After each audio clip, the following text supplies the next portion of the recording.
Hopefully can you make it, this Friday? No, I'm sorry, I'm leaving to France on Thursday. Yeah, I'm so okay. sorry. Yeah, I'm okay, sorry, no but problem. I'm so stressed out by my departure. Okay, we'll plan That's- on.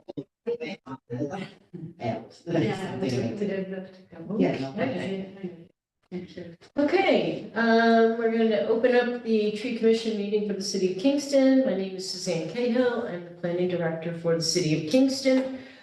Today is December 10th. It's just shy of 5 p.m. So we're going to just do a few quick announcements and then we'll start our meeting. Cell phones, we ask that you please just silence your cell phones. So we don't interfere with the meeting. Bathrooms are outside of the conference room through the chambers, men's to your left, women's to your right. If there's an emergency, we ask that you do not use the elevator, please use the stairs. We'll assist if you need it. Just for everybody's information, we are live streaming and the meeting is being recorded. So please keep that in mind when you're speaking. And with that, we're going to start the meeting at 5 p.m. I'm going to go around the table and ask those here to introduce themselves. Brent, I'll start with you. I'm Brent Nepper, I'm the urban forester for the city of Kingston. I'm Claudia Terry, I'm part of the tree commission. Amanda O'Neill, tree commission member. Vince Archer, tree commission member. Ellen Kane, tree commission member. Okay, Brent, do you want to just start? Everybody should have gotten an agenda and other information. Now that Brent is with us, we want to start having more formalized minutes of all of our meetings. So I know he did circulate them around. I don't know if everybody's had a chance to review them. If you had any comments on them. We'd like a motion to adopt them, motion a second, so that we can enter them officially into the record. I make motion. Okay, there's a motion by Evan to adopt, any seconds by Vince, okay? Any discussion?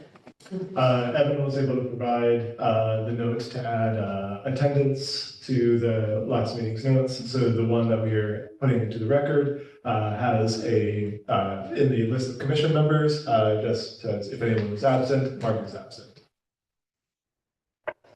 So you will need to recuse because you were not present. Okay, any other questions? Okay, hearing none, we're gonna call the vote. Evan? Vince? Yes. Great, okay, passed.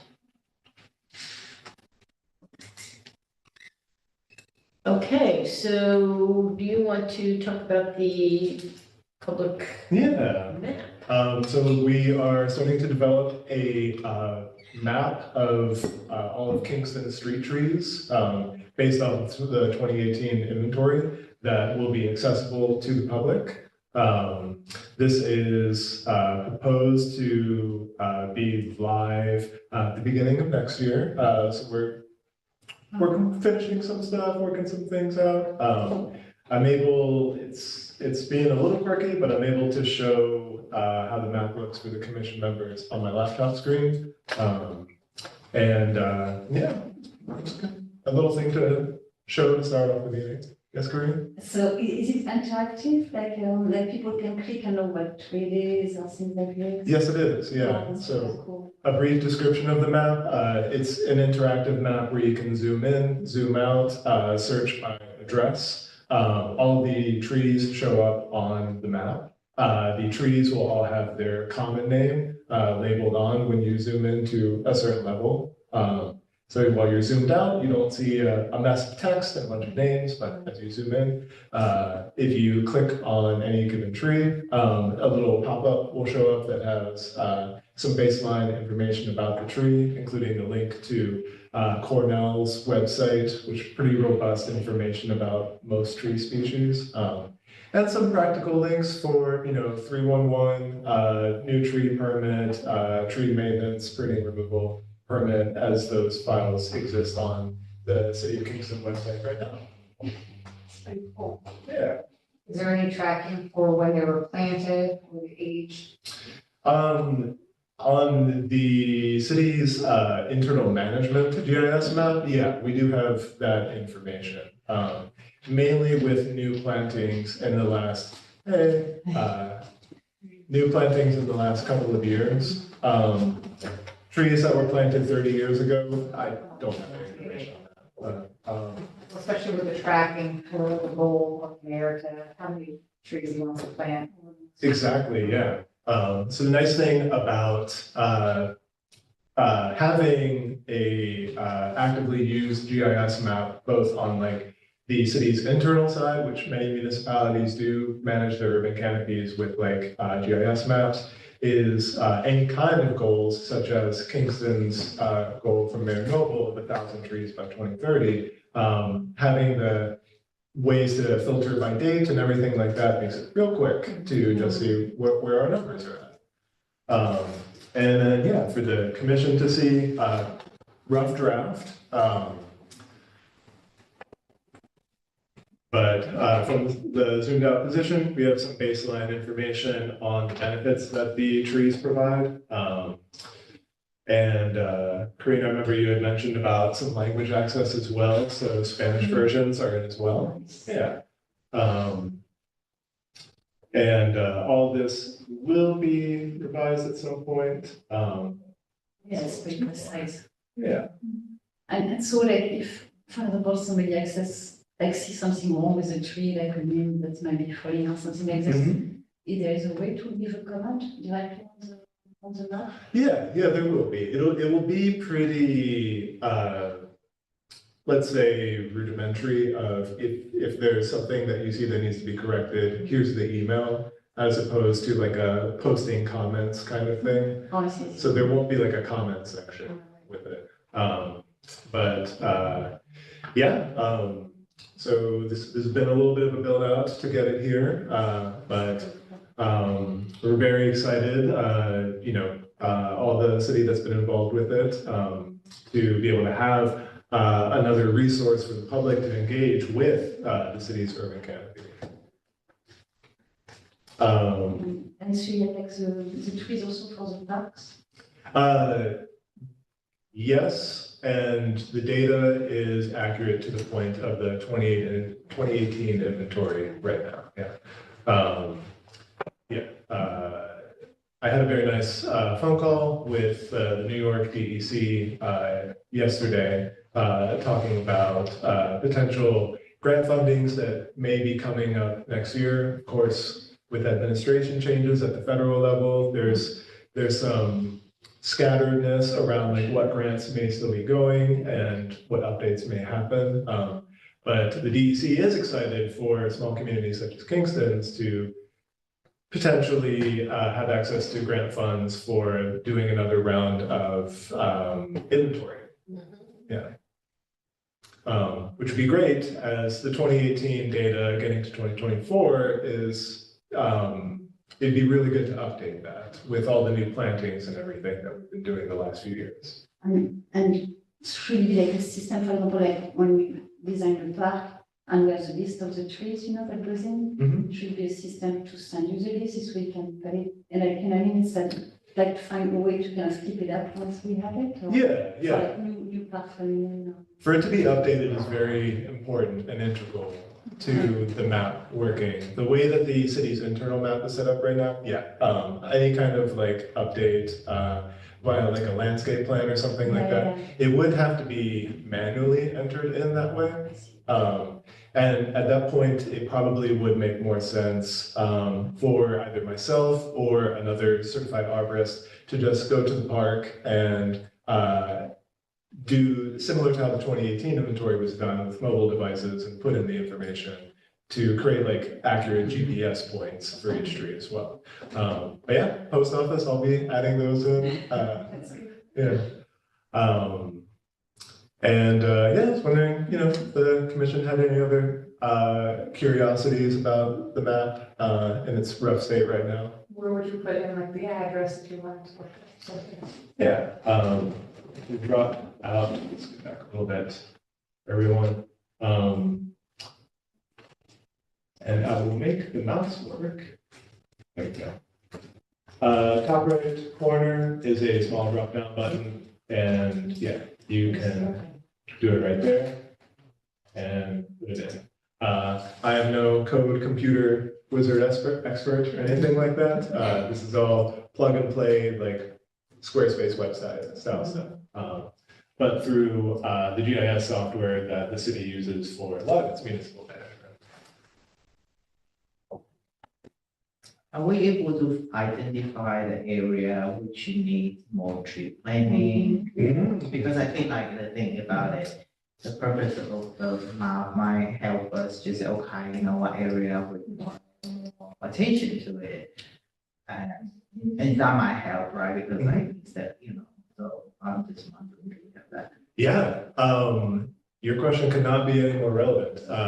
Earlier today, I was in a webinar for newly released public maps by the US Forest Service, specifically to showcase which areas of basically any area within like United States and its territories that's designated as an urban area by census tract, what the canopy percentage levels are, both like as of the most recent like aerial LiDAR technology recording of it, and the last one, which for most communities was done in like the mid-2010s, to show the difference between the two.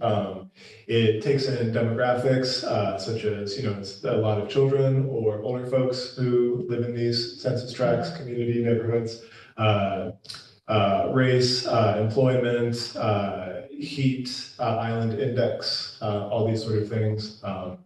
Really, really cool maps, and I'm very excited that this, like, it's for all of the public in whatever place within the United States, but for Kingston to be able to have this data as like a storytelling element to demonstrate just how strong certain areas of Kingston do need additional trees brought in. Yeah. Yeah, I think it will be like very encouraging to see like, you know, like the progress from like, you know, like every year, you know, for us to see like, hey, this is where we started like, you know, 20 years ago, and this is, you know, hopefully it's going up and we can see like that. Yeah, I could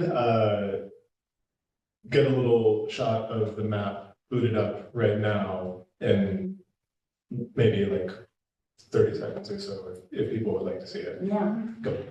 But potentially, like, because this data can help us, like, let's say there's some tree, you know, like we might have some disease or even this like, insect, you know, like damage, and they will help us to say, okay, you know, what area will be impacted the most, and so it will have, I think, long term, like how we are going to, what kind of species, you know, tree species, you know, really encounter that kind of like potential like impact of this natural disaster or something. Yeah, yeah, to have any kind of that like data, and do I have screen sharing set up right now? You do. Yep, you accepted your co-host, so you're good. So the data can be like searched, right? So if you wanted to know where all of the red maples are, is that searchable like that to then pick up? That is a little bit more complicated. So no, not at this stage. Not at Okay. this, not at this stage. So like if you can were kind of having, browse around. if you were having like a disease or something, you start to see like a lot of a certain species being affected by some disease or something, you wanted to know where they were in the city, you would be able at this point to kind of identify all the locations. Yeah, exactly. Okay, to go out and check them, all right. Last meeting, I think you talked about the aging of trees. That's right. And that, does that give you an ability to tree that's 100 years old or whatever the case may be? Or- Because it's really hard to calculate ages of trees without doing like a core sample Yeah, to count to the see what the trees. rings are. Yeah, it would only be, Mayor wants to showcase, what's that? is this what the mayor wants? No. Okay. So this website, treecanopy.us, this has been created through a combination of Tree City USA, the Arbor Day Foundation, and the US Forest Service. I have it put up on Kingston right now, but like I was saying, it's for all urban areas within the US. And it can show some useful data, such as the acreage that is in canopy. You can see 2015 and then the current canopy in 2021. So there's been a 2% increase right here at like the center of Midtown. As you zoom in to the map, you can tell I'm much more used to doing this with my mouse than with the trackpad. But I was very excited while this webinar was going on earlier. What it's showing here is the canopy change, like I mentioned, 2%. You can also visualize the difference by first showing the historical canopy. And I'll try to zoom in a little bit closer to get us to seeing some streets and buildings at this level. The current canopy, and then also the land cover, which if you look at the classification on the right, you can see as a color wheel. They also mentioned the colors were chosen for accessibility purposes. So for those who are at some spectrum of color blindness, these colors should contrast for their needs as well. And yeah, basically everything that's marked as a dark gray color is impervious surfaces, so rooftops, pavement, that sort of thing. The yellowish, light green, lime green areas are herbaceous, usually turf grass, that sort of thing. The darker green is our current canopy, and the dark purple is the previous canopy. This data is like incredible to just have immediately available. I'm being reserved right now, but I'm over the moon about. Now, how much of an effect would it change, like, Henry Street, Franklin Street had a lot of trees that were mature, larger trees cut down, even though more trees were planted, they're very young. Right, exactly. So how much would that affect that change in a positive or negative? Short term, there would be a loss. If it's, let's say in the scenario that like for every tree removed, one tree was planted as replacement, there would naturally be a loss there. But then over time, the loss would be made up for to like a reestablished level. So say like we have a street with a bunch of mature but aging and like risky trees on there. If we removed all of those, let's say those trees provided 20% canopy cover, we remove all of them, we go down to 0. We plant new trees at a 1-for-1 level. We're maybe at like 5% canopy cover. So there would be like that 15% drop off. So if they added like, what was Franklin, like we lost 20, but added 40? Something like, I'm just throwing out a fake number. Yeah, So it's exactly. like they added a lot more than they took away. Yeah, definitely our goal and how we've been operating as well. So in that situation, it wouldn't be as severe of a. I think you still have a drop. I mean, yeah. But again, you're going from, larger mature trees with, But when it's reassessed in But like once 5 they- years, yeah, it'll be a exactly. considerable growth. Depending on the tree species and how much they grow, yeah. Okay. But yeah, every year with a new tree is like a tick up percentage That's wise. like one of the community's biggest complaints is when the street projects are done, the amount of mature trees that are taken away. Right, So if it's that big of a difference, and this would give them, evidence to support. it's more than just the number. Yeah. right. Which is definitely why the city operates now from the lens of like, even if it's removing just one tree, the goal is never to only replace it with one. Because there's always more opportunities for pretty much the majority of street projects that we've been doing the last few years to add in more than what was there before. As a way to, this is not unique to Kingston, but being at this point where a lot of smaller cities have watched their mature canopies decline, to recover from that planting, there will always be that dip in time of old trees that are large being removed and new trees being planted. But the ramp up, if you are taking a more modern approach towards planting, like the city's been doing more recently, the recovery rate is much steeper that way. To your point of like, as the baby trees grow bigger, yeah. Yeah, so that's it for maps, but this one, is fun today to Yeah. have It's this. really cool. Yeah. And you said this is accessible to anyone. We should, on the website, just put a link to this. Absolutely. On, the tree commission webpage. I mean, it's great to share here, but I mean, being able to put it out there and having it available so that that you can direct them to the commission's webpage, that there are these other resources that they can go to, and then we can. This one and the localized one he's working on. Yeah, Specific, absolutely. it's great.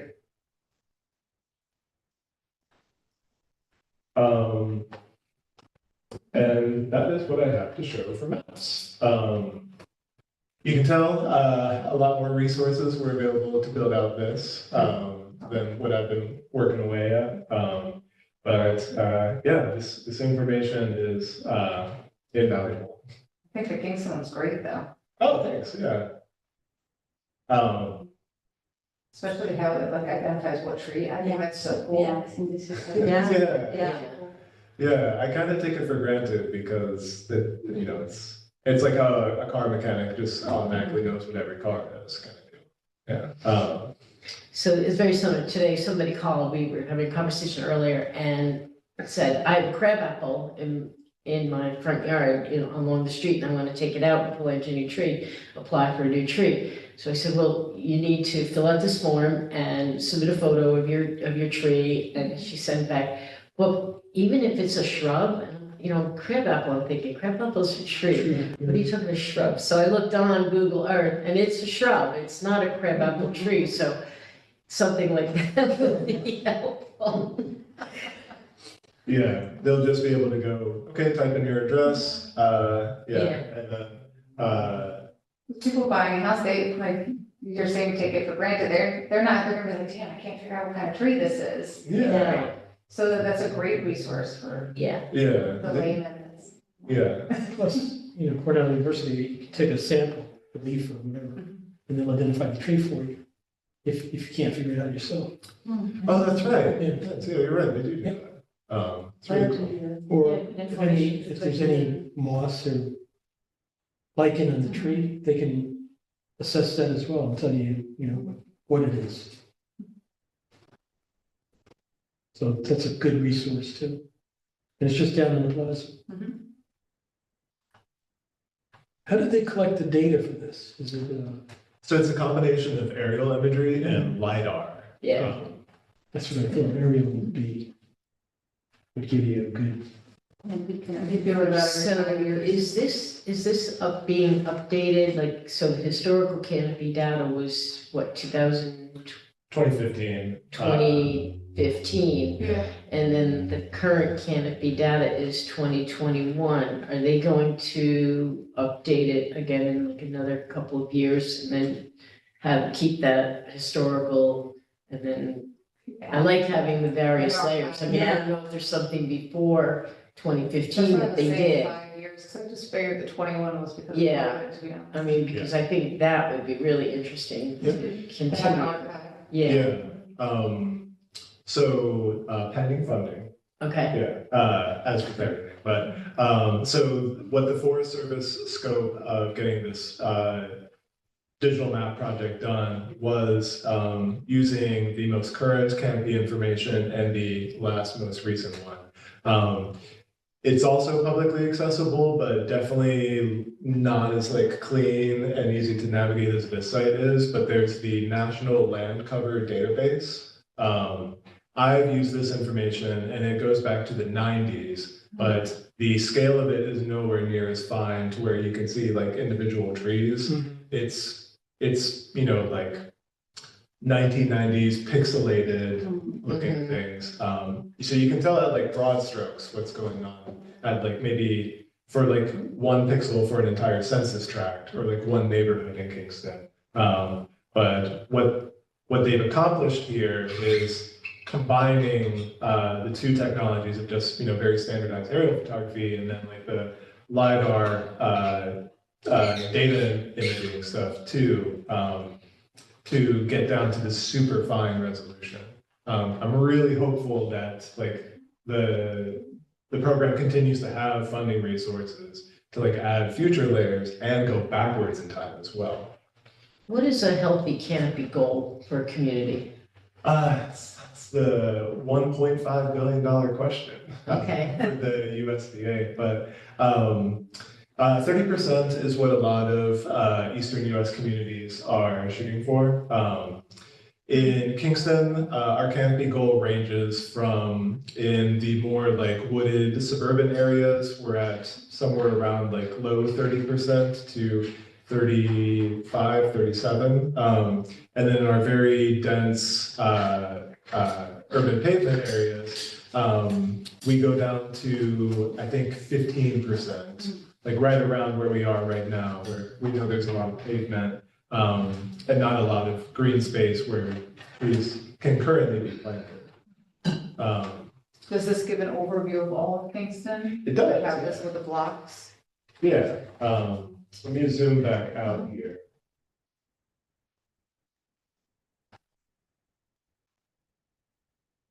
So in broad strokes for Kingston here, these varying levels of green color, the darker the green, the more, as you can probably guess, the higher the canopy percentage is, where here we're looking at 67%.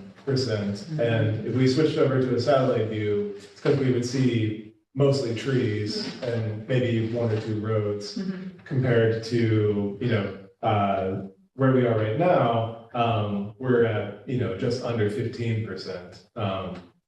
And there are, some spots where a marginal loss in canopy has happened in that 6-year period. So imagine you could like zoom back in, look at the canopy cover differences between 2015 and 2021. I'll be so curious. In the webinar, they said that even newly planted trees, because LiDAR also takes the data of like from the device up in the like atmosphere down to the ground, it takes that distance. And so it can delineate between a shrub and a baby tree based off of that distance and like shadows and stuff like that. Yeah, it's really, really cool. Yeah. But yeah, what do I think? I'm happy to see you all are as equally excited about this map. But thanks, Quinn. So we could like change it to for Kingston, there honestly won't be much difference. I've poked around the different census tracts, and pretty much between 2015 and 2021, canopy change has been really marginal, around at like no more than like 5% anywhere. Increase. At like the most, yeah. But like, so we have base map options where we could just look at shrubs. We could look at impervious surfaces.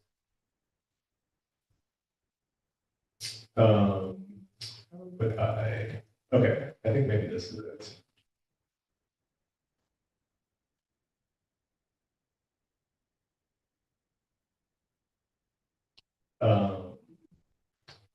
Well, as much of the skill set I learned in the last 3 hours, I think I'm exhausted. Yeah. But yeah, incredible amount of data. They also offer the opportunity to look at planning with this sort of thing too, where you can filter by priorities. So like, do you want to make tree canopy your most important aspect? Are we focusing on canopy coverage for vulnerable populations? Opportunities to plant? This part I'm curious about because it's based off of, like aerial and LiDAR and not, looking at on the ground at what the situation is. And of course, the biggest thing for tree canopy is heat island effect, so we can also filter needs by that as well. So it's a great tool. I'm so glad that this is just for the entire public to use. And you know, it's at a scale of just everywhere, basically. Anything that's relegated as urban environments. Yeah.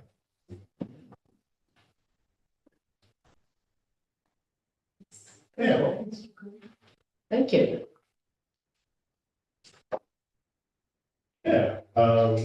Last thing on our. Yeah, on to another great project. Our,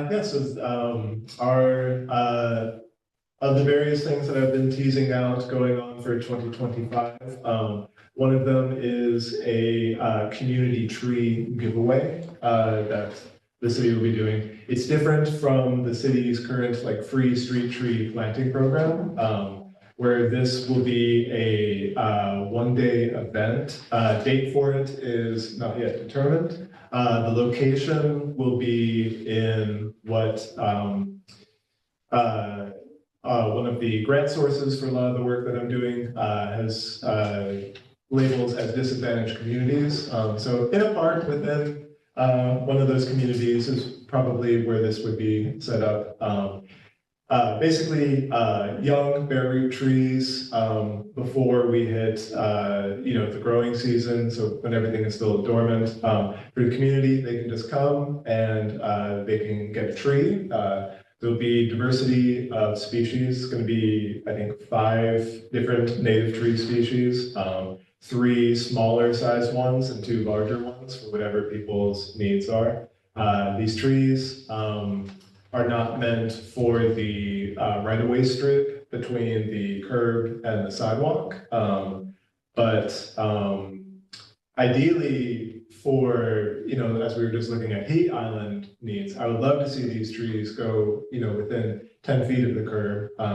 We're still navigating if we can communicate these trees being planted anywhere on people's private property, but that kind of needs a little bit more fine-tooth comb with like the grant contracts. I am going to keep expectations pretty reasonable for this first one. The nice thing about buying small bare root trees is that they're a couple of bucks each.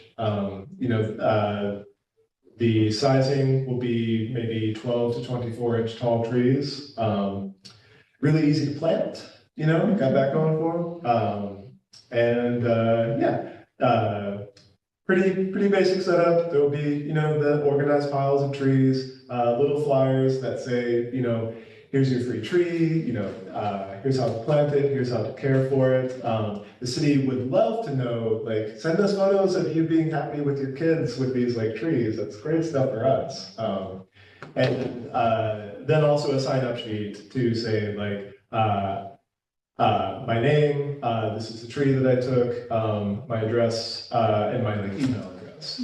That way, maybe mid-July, if we haven't had rain for like the past 4 weeks, I can send a blind copy email to everyone saying, hey, if you haven't already, your tree could use a nice 10-gallon bath right now.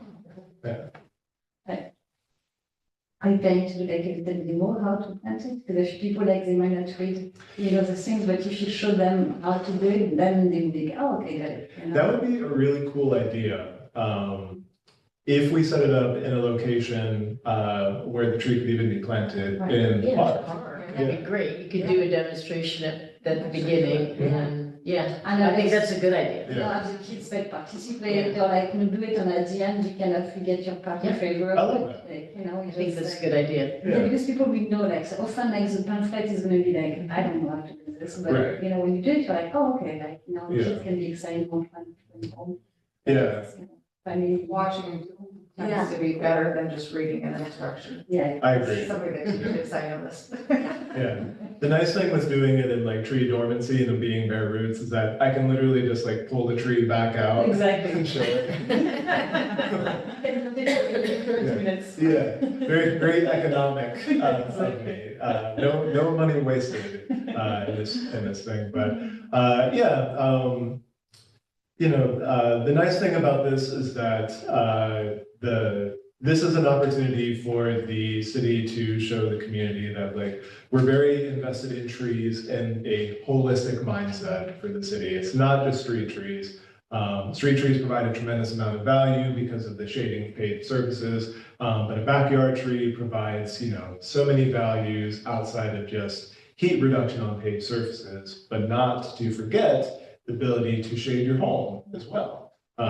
And reduce your heating and, cooling costs with like wind protection and stuff like that as well.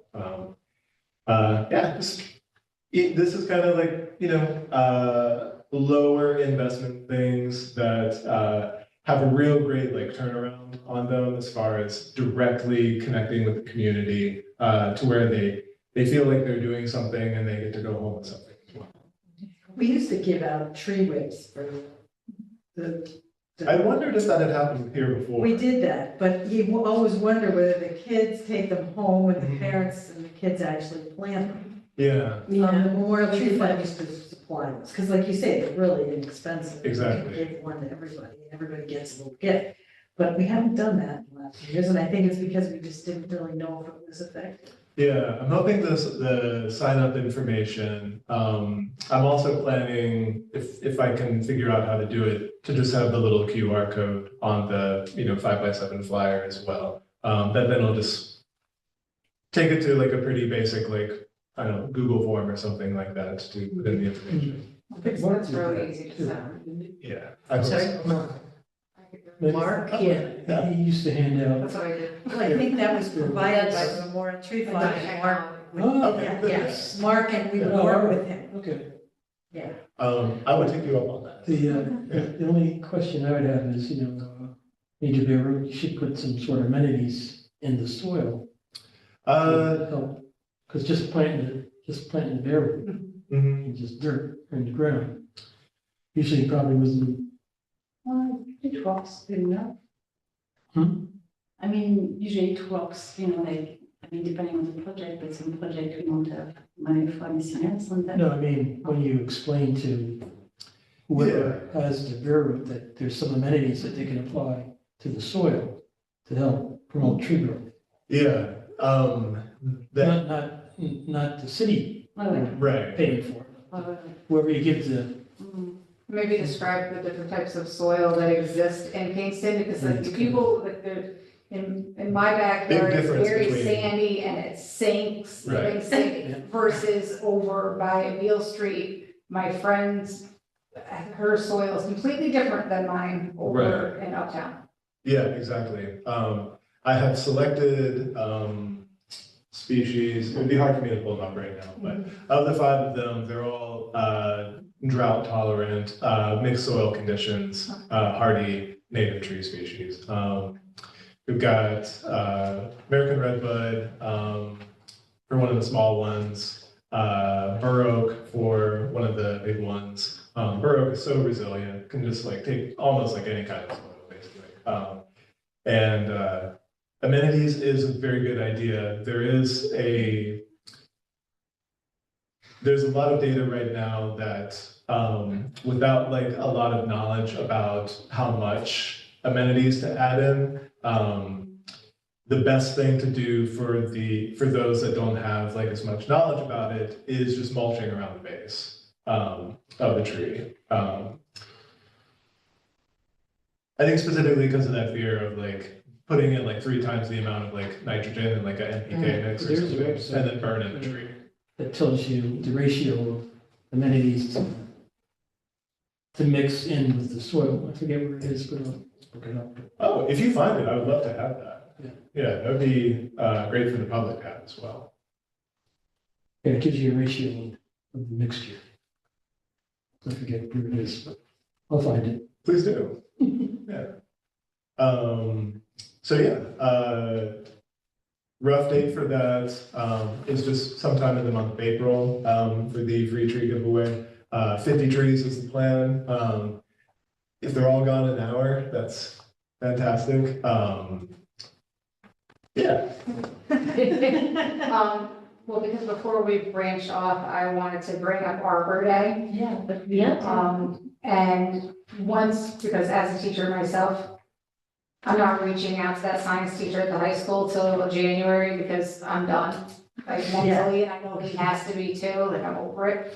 But I'm gonna reach out to him before the tree commission meeting in Okay. January to start the discussion. And Corinne, when do you get back from France? mid-January. Okay, so I'll see what he says, but you've been working with him, so Yeah, like any correspondence, I'll make sure that you're on that. But maybe there's something with the kids that he's working with that they can help with this event and it can Absolutely. tie into Arbor Day to do this tree distribution. I think that makes sense. And we could work with the high schoolers to maybe engage with, the next generation of students, of adults to bring them into this activity and give them jobs. yeah, that's great. And then, nothing for nothing, at that point, it's like right around the time that the Science Honor Society students, the National Honor Society students are still gonna be getting community service time to finish up for the year. Yeah, that's a good idea. Yeah, so they can do the demonstration, like they could be the one doing the demonstration. So then they're also like learning it. Yeah. They're getting something, because all high schoolers want something. Yeah, Right. But I think that the community will really well receive that we're utilizing teenagers within our community to do this event. Yeah. that's a really great way to do that. I like And a that. lot of schools are now leaning toward, an AP, they have their AP exams, whatever, but instead of like a final exam, they do what's called culminating projects. So students that could do this could also, do this and work with you and fulfill that culminating project, goal for a grade as well. So there's different things to bounce off of the science teacher that can talk to some of the other ones and build a grouping of future community members. You think he would be possibly interested in coming to the January meeting? I'll find out once I talk to him. Okay. I mean, it might be a little bit 15th, soon, So it's but January 15th. if not, I'm sure February, I mean, Yeah. it's very soon if he has like commitments, Yeah, But yep. Yeah, it'd be great because. so just to start working toward that goal. Mhm. Yeah, that's a great project for the beginning of the year. And yeah, let's get to it. Because normally I start in January with whatever, reaching out to the schools, talking to whomever. And we can actually plant them at the Kingston High School. Yeah, And that- definitely plant some trees. Yeah. Yeah. That would be a great, Along with the Arbor Day tree, Yeah. because he wants to do some expansion in the back area. Yeah. Kareem is working with him. Mhm. For the design. Okay, great. Yeah, It would be excellent. I love how this combines it all. That's, Yeah. yeah. Because as soon as you say April, I'm like, Yeah, I was wondering, when is that one again? and that's the last Friday of April is when Mm. that's celebrated. That would be a perfectly good time. I was curious, and this is exactly the feedback I was hoping for, of like, combining it with like already, slotted and now being planned, 2025 Arbor Day celebration, versus having it, the day before or whatever. Even if like there's a park that is on your list Mhm. that could host something like this, the high school's right there in the Midtown area. True. So maybe there's some place close to the high school that the high schoolers could actually, get that field trip excuse. We don't have to worry about the busing angle and then they can walk over to it. Oh, yeah, I think the high school is so much in need of planting. But I mean, for this giveaway, we can't do that on school property. right. Yeah, I mean, I think the other thing is this giveaway is more, it's more to the community No, but I'm saying versus they the can student walk. body, which They can Arbor walk. Day is really when you're doing it on a school, you're doing it more for the student body. And this giveaway is more for the community at large, so. I understand that, but I'm saying if it's within and the students are helping. Oh, With this event, if it could be a location selected by the high school where some of them don't have means of transportation, so we would like it to be equitable to every student to Right. participate in something like this and not just the ones that have Oh, yeah. vehicles. then it could be a park close by that they could walk to from the high school. Yeah, that sounds like a good way to balance of like not doing it on school property. Because it's for the community, that Right. it'd be a park Right. near the school. Yeah, and then, like you were just saying, Hutton might be the spot to do it. That falls within the different communities that the grants require these events to be held at. And to me, that sounds like a doable distance between KHS and Hutton, but I also want to double check that that's actually the reality for students too. And it could also be do the Arbor Day on Friday at the high school and do some of their routes and then the tree planting. And then do this event like on a Saturday, That's kind of what I was. on like the Arbor Day weekend, and it just keeps rolling through. Yeah, that's what I was going back and forth on. Like, does it make sense to do it on the same Friday event versus a Saturday? Well, the community's probably better on the weekend. That's what I was Exactly, thinking. that's what I was thinking, like, parents would wanna come, or just community members would wanna come, if they work, they're not gonna come, Yeah. Yeah. right? So what is the location you were thinking about? I mean, Sue just proposed Hutton, but I'm happy to, yeah, Hutton Park. There's lots of, I mean, within this disadvantaged area, there's a few parks, so, I mean, we can pick. That's the walkable area for people that don't have the means Yeah. of transportation. Exactly, yeah. Yeah, if it could become a whole like Arbor weekend, oh, that'd be so cool. It would be. Yeah. Well, great. Okay. Yeah, make a note on picking days, but yeah, very excited to get into the Arbor Day planning for January. And yeah, if we turn it into an Arbor weekend, that'd be pretty cool. It's perfect time for them. Exactly, yeah. And will you be starting to do some of the, I know like when somebody was being looked for your position, the idea of educational events for Yeah. students. The rec center has had quite a few over the years, mostly before COVID, sadly. They still do some of the kayaking and things, but I've taken my kids to many different events where we're like, open up owl pellets and, like, Yeah, looking at different educational aspects of, the environment. Like, that'd be a great place to run programs out of, sorry, at the Y? the rec center. Oh, Rec Center, got it, yeah. Like the One one nature center, Yeah, And Fort Site. yeah, or yeah. both and cycle through different locations throughout the season as well. I think we got into a little bit at the last meeting, but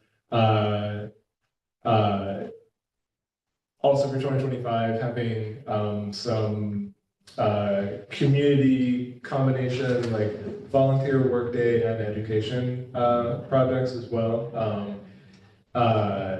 Those can look like a form of doing tree walks that I can lead. Forsyth is a good example for doing that. Next year, we'll also have Post Office Park open as well. There's a good diversity of trees there. And like the interesting, like, very intentional, like cultivars were chosen for it, and like a mindset of like focusing on native plants. I'm tooting your horn too much right now. Yeah, but so educational walks for our street tree needs. Some of the more like strips, such as like Henry or Franklin, where these young trees, weeding, unwrapping like the twine around the trunks and that sort of thing. Just very like low barrier, community work events type of thing. And those don't have to be done in dormancy, but then the final part, probably, hopefully towards like the fall, after we do hit dormancy, would be some pruning demonstrations as well for young trees. DPW has given the green light for, like hand pruning on small trees, where I can show community members how to do that. There's a great resource of promotional materials through Trees Are Good and also the ISA on like young tree pruning and combination then of like tree benefits. They have a whole pamphlet on why you don't top trees, which is pretty good. And that data's, all those promotional materials are now available in Spanish as well. Yeah. I was just thinking about like, I just been part of a program where I'm like a steward of the preserve. And this is a great way to kind of build community because like all the stewards are gathered together and they just in charge of the section. And I was thinking as you were talking, like to have like some tree stewards, you know? Yeah, like a community tree steward. Yeah, and then to be like really like nominated as like, you know, you're the tree steward of your community. Okay. You know, and this way, because you can't do everything by yourself, you have to delegate. I you know, cannot, You have to, yeah. exactly, you have to pass it along. So you will have like a small team of like the stewards, and they will be the one kind of like going to the neighborhood, talking about people about the trees, you know, like it will multiply immensely. Yeah, So, absolutely. instead of going to like one community member, and, you know, but to kind of put a program of like of stewards, and people will be really recognized for their work. You know, they're tree stewards of, you know, of Kingston in their community. And, Yeah, I really like how that puts the autonomy back with the community as Yeah. well. and that's what you want. Just Yeah. And Yeah. also it creates some kind of responsibility and empowerment. And, Yeah. And a great way to build community at the same time. Couldn't agree more. Yeah. And I think with that, those were the items we had for the agenda this evening.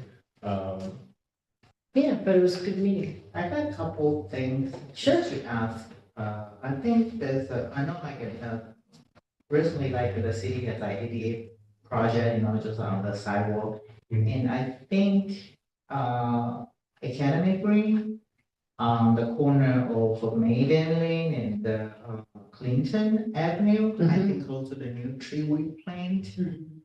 And they left a part of like the concrete and it's close to the tree. It was never got cleaned up. Oh, Like wet concrete. It just is a concrete on the grass area. Yeah. It's close to the tree, and I was thinking, well, I don't know what's there. And so no, they couldn't mow or anything like that, and so Okay. we just. Yeah, I think so so. that would be following up with Keith Yeah. in engineering. He was on that project. Yeah, I saw that they were storing things. They stored very- the things and around I- the tree and I talked to engineering, I said that's a no-no. You should not be doing that. Close to and- the tree, Yeah, and after know. that, right after they stored the thing, I think there's maybe a bag of concrete, basically left there, and I think it become a concrete. Mm. oh, Well, you know, they just put in benches over there, which is something Yes. the garden club has been trying to. the city to right, do. but this They is, got this the is grant. not in And, that and they area. hadn't put the concrete in yet, I wonder if they left it there to do the concrete under the. No, I think that was before. No, I no. Then No, I mean, this I don't was- go up this in was that the area. sidewalk project. I walk the dog every single day. I said, they're not moving, and Yeah. so like the grass area was not even smoothed out or anything, and so it's like this. So they didn't restore it, is Yeah. basically what Yeah. you're saying, and so that's basically, they should have, the contractor should have restored Yeah, that that makes sense. area that the material was stored in Academy Green, so just talk to Keith about that. I will. Yeah. Evan, any chance did you take a photo of that? Okay, you send it my way? Great, thank you.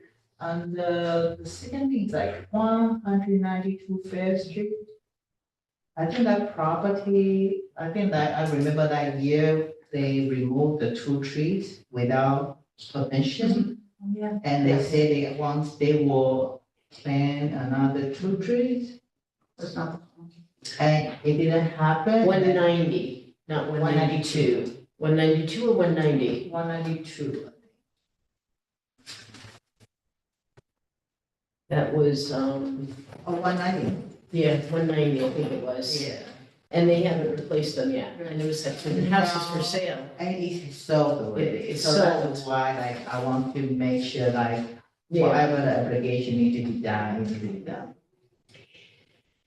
yeah, that's gonna be a tricky one, because they didn't, and it's sold, and I don't know about making the new property owner. Yeah. You can ask. Say, hey, they did this, like, it would be nice, you know, they had. They were supposed to replant. Or the owner should pay. Yeah, the old owner, Yeah, the owner. can not the pay. new owner. Yeah, the I new. feel, because- right, it'd be very hard for me to push the new owner. But I mean, we could ask them, look, they might like the idea to replant a tree. Yeah, and they will know like there are trees. I mean, that's if coming to we put the trees in Yeah. under our program, Right. if That's the what I new was gonna say. owner is agreeable to that, I would go That's what for I'm that. saying, I mean, I it don't could be an know easy fix, but where just the say, old hey, owner we're went going to to. give you 2 trees because the owner was That, supposed to do yeah, we it. should have put a time frame. That'll teach us. I don't think To you be can nice. force a new owner to do that. No, but I mean, it could be an easy fix. Okay. Bought the house and property. So crazy. All right, so do you want to make a note to reach out to the 190, 190, it's 190. The new owner though, I don't know if the new owner is in the parcel viewer Yeah, just yet. yeah, I'll double check on that. Yeah, it might, I don't know if the sale information's there yet. I'll pull up the original 190 file to get like the old information Yep. and then compare it to parcel. Yep.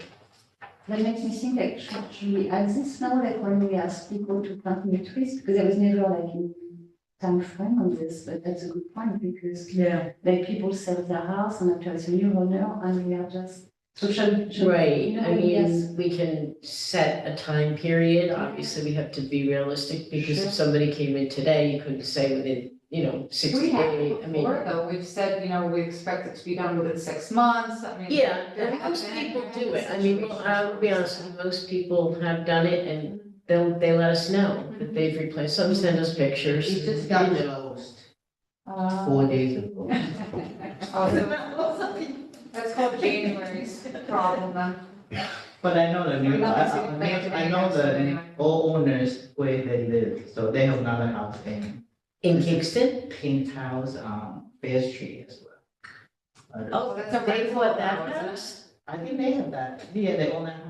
The pink house has, it's like 3 or Oh, 4 that's apartments, right. that one? Yeah, talking like about- they own both. Is it 115? I believe I live right next to it. Yeah. They own. okay, if you live Oh, next door. you live That's over their there? main residence. Then, One yeah, lady is, We're renting an apartment over Oh, here. because 190 Not in- Fair Street, that was Right Sunburn, next to it. Yeah. that was Dr. Sunbur's house. Yes, and I think they also own another. You're like me, right? Oh, okay, That's fine. okay, So they live there. okay. Catch me at 1 a.m. I'll be biking from there to here during the week. I'm already at work for like 2 hours. Yeah.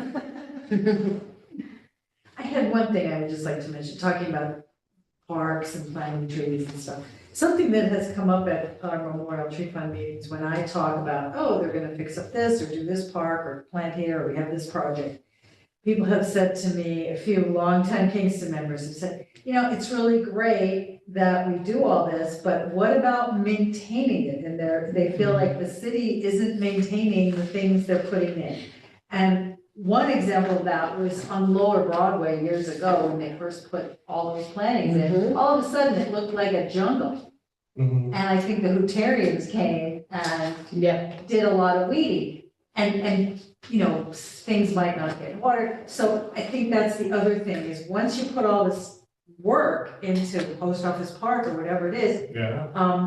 it needs to be, somebody needs to maintain. and in part, it's the choices that are made when they're doing these plantings. And I've said that multiple times, I mean, the grasses are very pretty, but unless they are maintained, they become horrible litter collectors, and they take over. They're very aggressive and they spread. And if that's what you want, that's fine, but you still have to cut them down and manage them. And yeah, if they're not going to be managed and maintained, they become problems. And I agree, they choke out everything else that you put in, so. But I mean, part of this is something we kind of addressed when we started the design of the park, and one of them was for example, the selection of very few species, and that have this very varied, so for example, for the perennials, we have I think 5, and it was very hard to design with limit, but this would Is this CAC? It will be in 2 minutes, yes. Oh, I don't mean to rush anybody. No, we are very much Now, aware would that. it be, with the site that you're developing, is this something because of the age of the new plantings and stuff, that it would be easy to track the areas that need to have a little bit more view from the city? Very easy. That's like one of the main things that the. So maybe GIS this will maps help are used us. for. Yeah. So you're just saying that these are things that you're starting to think about, Exactly. the fact that they have to be maintained. Exactly, and before we design, we made, it's like all the maintenance code, like what was, like, like how can we make it like the easiest way to kind of like, address. So all the design was made also with the maintenance in mind, and not just like doing our things and that. So it has been like this exchange of that, like, what do they need, what can we do, and working together. So you're going also going to issue like a template with like all the different species, this way they know which one they are and how to take care of them. And also we work with the community to build the gardens, so we are working with the community to be there also to take care of them. Right. So that's also part of the investment we do. And I think that's a community engagement, is to kind of like recognize leadership. And that's, Well, that's it, if the community is willing to kind of take care of it. People will contact us and You say, need oh, to- you're a garden club. Yeah. We need help doing this or that. It's like, well, we already have our own projects. We're not like the maintenance people for all these parks. So we take care of the Senate House garden, and that's a commitment once a week, we go there all summer, all season long. Like While it's there. Yeah. Okay, we need to adjourn. Thank you. All in favor? Okay.